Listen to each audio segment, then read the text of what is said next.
Vidéo qui sera centrée sur le flashback de Loki et d'Harald pour ce résumé complet du chapitre 1153 de One Piece. Si vous êtes sage, je vous réserve quand même une petite surprise à la fin de la vidéo. Et cette fois, c'est pas un piège, hein, c'est la vérité. Et puis on va aussi parler de ce mystérieux... cette boîte mystère que je n'ai pas ouverte dans ma dernière vidéo. Vous me l'avez réclamé bien sûr en commentaire.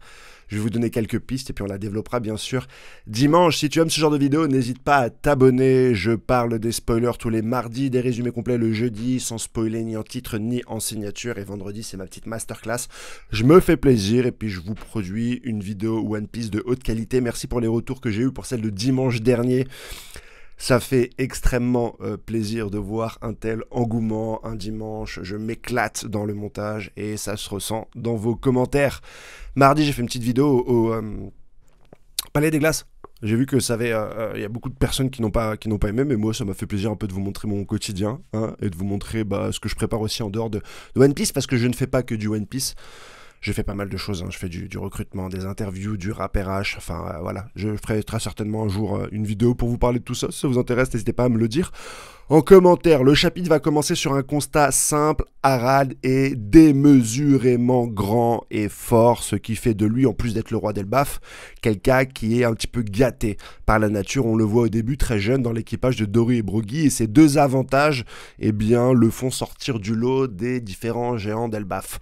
Dans ces différents voyages, il va rencontrer une géante un jour dans un cirque. En ne comprenant pas la situation ni le contexte, il va décider de détruire un petit peu le village d'humains qui exploite cette géante, mais celle-ci va le gifler. Donc même quand t'es grand et fort, finalement, ce qui peut te remettre un petit peu sur les rails, ça peut être la gifle d'une femme, et elle va lui dire, mon cher Harald, si je faisais ça, c'est que j'étais redevable envers ces humains qui m'ont aidé, ce qui va changer la mentalité d'Harald. On l'a vu dans le chapitre derrière, c'est un peu un fouteur de merde, à l'image de Loki aujourd'hui, ou en tout cas à l'image qu'on en a, et celui-ci va devenir diplomate, il va échanger avec les autres pays, notamment avec celui des hommes poissons, je crois. Voilà, il va changer un petit peu son optique. Lui qui était très fier de sa force et de sa taille, va comprendre que le pacifisme est quelque chose de très bien. Il va d'ailleurs avoir un enfant avec cette jeune femme, ce très cher Ajrudine, mais les hautes instances d'Elbaf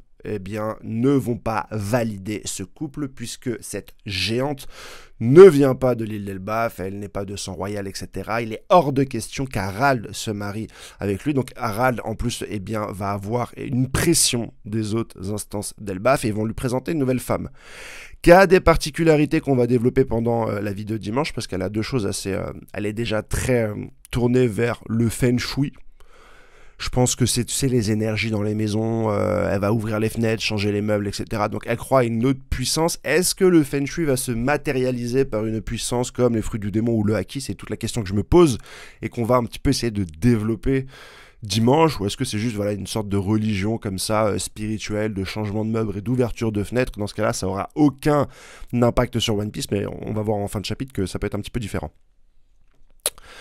Harald va céder, on ne sait pas encore vraiment pourquoi, lui qui était si caractériel de par sa puissance et de par sa taille va céder. On va voir en plus qu'est-ce que sont les autres instances d'Elbaf. Est-ce que c'est Jarl? Est-ce que c'est d'autres géants encore plus vieux? Je suis très impatient de voir cela. Et donc Harald va céder et va avoir une enfant avec cette chère, je crois que c'est Ida ou Isilda. Loki va naître de cette union légale. Mais sa mère va être terriblement horrifiée, et j'ai vu le dessin, je le comprends, par les yeux de démon de Loki.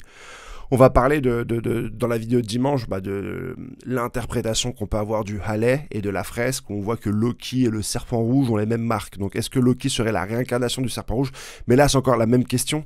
Finalement, est-ce qu'il y a d'autres entités que les démons, que les géants démoniaques, avec une autre forme de puissance qui ne serait pas le Haki, etc. Qu'est-ce qui abrite Loki?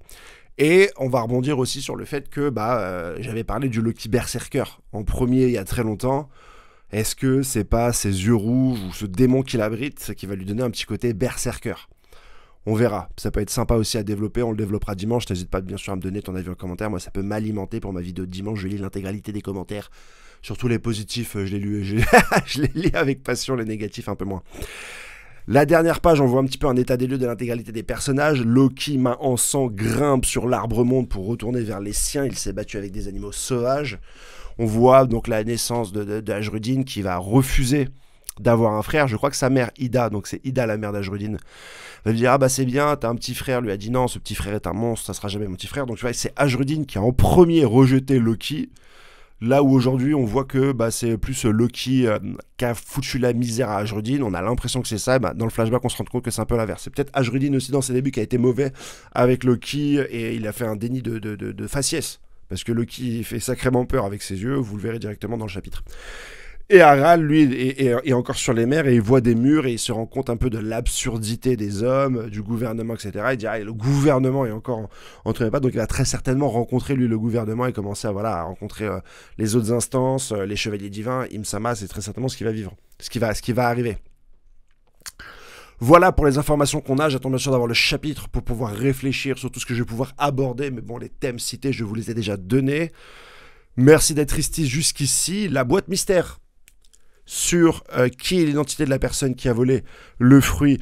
Je vais aussi vous l'expliquer dans la vidéo de dimanche. J'ai des pistes qui vont aller dans le sens de ma théorie, celle du fruit du démon, du Gomu Gomu qui voyage et qui porte différents noms finalement.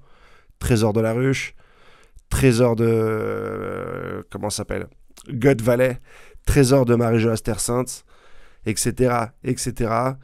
Il faut que la personne qui l'ait volé soit quelque part rattachée au gouvernement, forcément. Puisqu'ensuite c'est le CP9 qui va avoir le fruit qui va être volé par Shanks.